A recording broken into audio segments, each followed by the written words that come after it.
the best of the week on Relevant Radio. Today on the program, we're looking at silence and exploring where and how to find it and how to reap its copious benefits for growing in your relationship with God.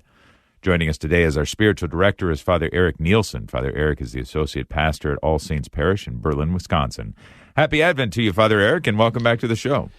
Happy Advent, Patrick. And Advent, I mean, even with the bright, sunshiny weather today, Advent just seems to me to be a season of the liturgical year that is really given towards silence. I mean, it seems like it's the darkness, the stillness of Advent. Advent just seems to be that type of season to me. How about you, Father? Yeah, it doesn't. Yeah, it's absolutely it's a beautiful, beautiful season. And if we kind of push away the Christmas parties until after Christmas and just chill out a little bit, I think it can just be a very, very enjoyable season. You know, the harvest is in.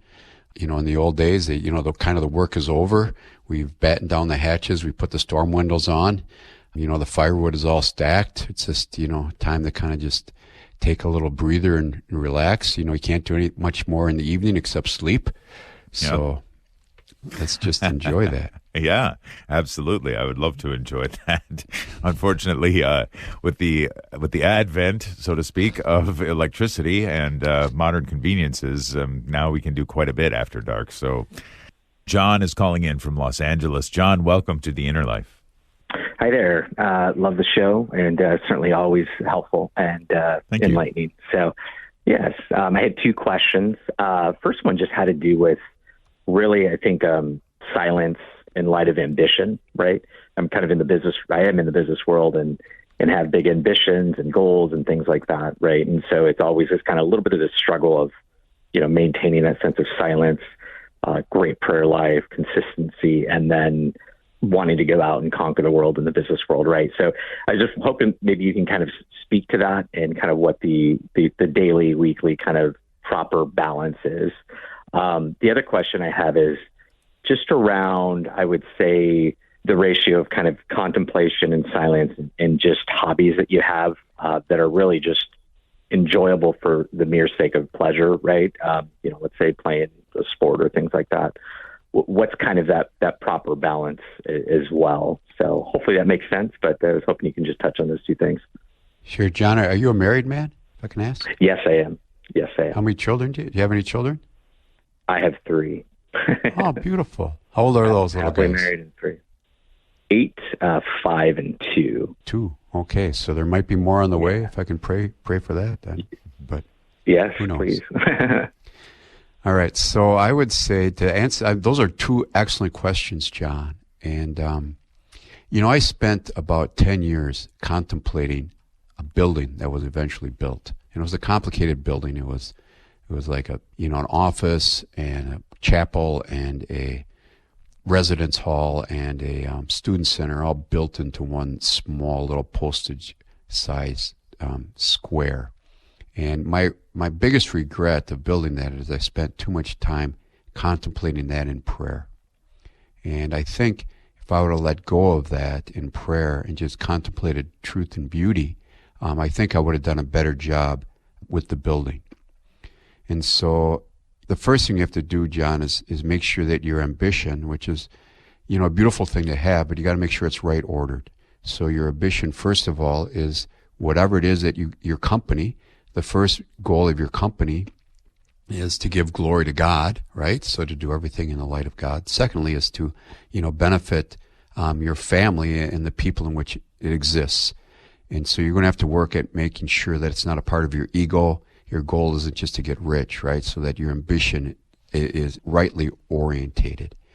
And so just really work on that in confession with your spiritual director. And he can help you when that kind of props up. But then secondly, what I would do if I were you is I would say, okay, while it's good for me to kind of pray about this and think about this, in the light of God's grace, if I spend time just trying to push this aside and only just contemplating God, I just have to trust that in the end, this is what's going to help my business the best, because I'm going to be a man more centered on God and more understanding what is right and what is beautiful in His eyes. And so as you go into prayer, I would just, maybe every time you go into prayer is going to be impossible to do this, but at least, 3 times a week, I'm just, okay, Monday, Wednesday, and Friday, I just don't think about this in the morning. When I go to pray, I'm just going to consider this a distraction. And it's not my time to think about this. And so that's what I would do. And then hobbies are a beautiful thing, and we need them. God has given them to us so that we can enjoy the good things that he's given us, especially the hobbies that you can do, that you can bring your children into, maybe your wife too from time to time. I was just talking to a pre-marriage couple, and he's a big hunter, and she said, I want him to take me hunting. And, generally wives like to do things with their husbands, especially if they got interesting things to do. Mm-hmm. So I think that's something too you're going to have to bring to prayer.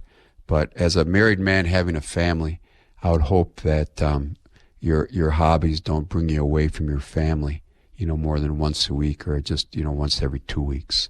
And if you can do your hobby and have your kids involved, they're little now, but as time comes, I would choose hobbies. Let me give you just one example. I know a man, he was a big golfer, and he said, Father, I'm just not going to golf anymore until my kids grow up and leave the house.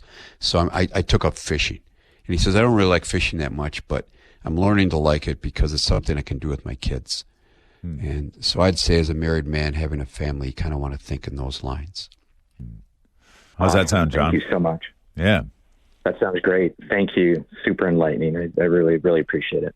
Awesome. All right. Yeah. God bless you, John. And I hope your business succeeds. We need good men out there with good businesses. It's the backbone of every community is their families and their small businesses. Thank you so much.